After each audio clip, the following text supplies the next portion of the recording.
ఉన్న కాడ నుంచి అంటే మా ఇంటి దగ్గర నుంచి దగ్గర దగ్గర 1 కిలోమీటర్న్నర 2 కిలోమీటర్లు ఉంటది. ఈ చిన్న సిలిండర్లు నింపే షాప్. మాకో సిలిండర్ ఉంది. ఆ సిలిండర్ ఎందుకు నింపుకుంటామంటే ఎప్పుడైనా మటన్ తెచ్చుకుంటే బయట కుక్కర్ పెట్టడానికి, ఇంట్లో పెడితే గలీజ్ తయారవుతుంది. ఇంట్లో పెట్టడానికి ఎప్పుడన్నా వీళ్ళు చిన్న చిన్న పిండి వంటలు చేసుకుంటే బయట కూర్చొని చేసుకోవడానికి అవైలబుల్గా ఉంటుందని చిన్న సిలిండర్ ఎప్పుడన్నా ఒకసారి నింపుకొస్తే అది దగ్గర దగ్గర 6 నెలలు సంవత్సరం దాకా కూడా వస్తుంది ఒకసారి. ఎందుకంటే దానికి ఎక్కువ చేయం, అన్ని చేయం కదా. ఏదో ఒక మూమెంట్ అప్పుడు ఒకపోతుండదు అనుకో, ఆ రోజు ఏదైనా పిండి వంటలు చేయాలంటే మక్క గారినటువంటి కానీ ఇంకోటి కానీ చేయాలంటే దాంట్లో చేస్తాం. కాబట్టి సిలిండర్ నింపుకాడికి పోతే వాళ్ళు ఇద్దరు అన్నదమ్ములు ఉంటారు. అన్న తప్పితే తమ్ముడు ఉంటాడు, తమ్ముడు తప్పితే అన్న ఉంటాడు. అన్న ఏం చేస్తాడు, అవుట్డోర్ ఇంకేమైనా ఇంకన్నా సిలిండరు ప్రాబ్లం, రెగ్యులేటర్ ప్రాబ్లం ఉన్నా, స్టవ్ ప్రాబ్లం ఉన్నా అవుట్ గోయింగ్ పోయి చూసి చేసేస్తాడు. తమ్ముడు అక్కడ ఉంటాడు.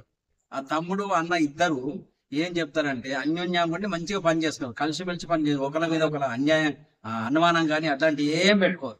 అయితే మనం పోతే ఏం చెప్తారంటే, అంకులు దీంట్లో ఎంత పడుతుందో ఒక్కొక్క సిలిండర్ లో మనం మొత్తం కాకముందే అటు పోయినప్పుడు పట్టుకొని పోతాం, నింపుకొని వస్తాం. అయితే దీంట్లో ఎంత పడుతుందో అంత నింపుకోండి. ఎందుకంటే నింపినప్పుడు ఒక్కొక్కసారి వాషర్ పోతా ఉంటాయి, కొత్త వాషర్ వేయాలి కంపల్సరీ. నేను ఒకసారి 2 సార్లు ఎత్తా, ఎప్పటికీ ఫ్రీగా ఇవ్వంటే వేయలేను కదా. కాబట్టి నింపుకొని పోండి. మీరు కంటిన్యూగా వాడితే మళ్ళీ నింపేంత వరకు ఈ వాచర్ని తీయవలసిన అవసరం లేదు, పర్ఫెక్ట్గా ఉంటుంది. ఇది మనం తీసినామంటే ఒక్కోసారి వాచర్ చేంజ్ చేయవలసి వస్తుంది, లీకేజ్ అవుతుంది. కాబట్టి మీరు ఎప్పుడు వచ్చినా ఫుల్ నింపుకొని పోతే మీకు లాభం. ఇప్పుడు సగం నింపుకొని పోతారు, అయిపోయినాక మళ్ళీ వచ్చిరంటే మళ్ళీ మీకు పెట్రోల్ ఖర్చు, మనిషి టైం వేస్ట్, శ్రమ ఎక్కువ. కాబట్టి ఎప్పుడు వచ్చినా కానీ చిన్న సిలిండర్ను ఫుల్ నింపుకొని పోరు. సగమైనాక కూడా పట్టుకరాకుండ్రి, పూర్తిగా అయినాక అదేంటి పూర్తి నింపుకొని పోరు. మీకు లాభదాయకంగా ఉంటుంది, మాకు శ్రమ తగ్గుతుంది, మీకు శ్రమ తగ్గుతుంది, పెట్రోల్ కూడా కలిసి వస్తుంది. కాబట్టి అన్నయ్య అదే చెప్తాడు, తమ్ముడైనా చెప్తాడు. చాలా మంచి పిల్లగాను కూర్చుండబెట్టి ఛాయ్ తెప్పిస్తారు. ఛాయ్ మన కంటిన్యూ కస్టమర్ ఛాయ్ తాగేది రానియదు. నువ్వు అట్టిగా పోయినా కానీ కనిపించినప్పుడు అనుకుని ఛాయ్ తాగిపో అని అంటారు.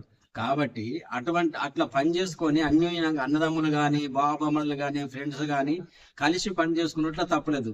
ఒక్కొక్కసారి మేము పోయినప్పుడు కూడా అంకుల్ కోసేపు కూర్చొని నేను ఇంటికి పోయేస్తా అని చెప్పి పోతారు. అంటే మనం నింపగానే అట్లా కూర్చుంటాం, వచ్చేంతవరకు నమ్మకం ఉంటది. మనం నమ్మాలి, మనల్ని వాళ్ళు నమ్ముతారు. కాబట్టి అట్లా పని చేసుకుంటూ ఉంటే ఎవరైనా పైకి వస్తారు. ఇప్పుడు మంచిగా దుకాణం అనేది చిన్న 6x6 ఉంటది, కానీ దాంట్లో లక్షల సామాన్ ఉంటది. సిలిండర్ ఉంటది, రెగ్యులేటర్లు వగైరా వగైరా అన్ని ఉంటాయి. కాబట్టి అట్లా కష్టపడి పని చేసుకోండి, బాగుపడండి. ఇట్లా బాగుపడాలని ఆశిస్తూ ధన్యవాదాలు, సెలవు తీసుకుంటున్నాను.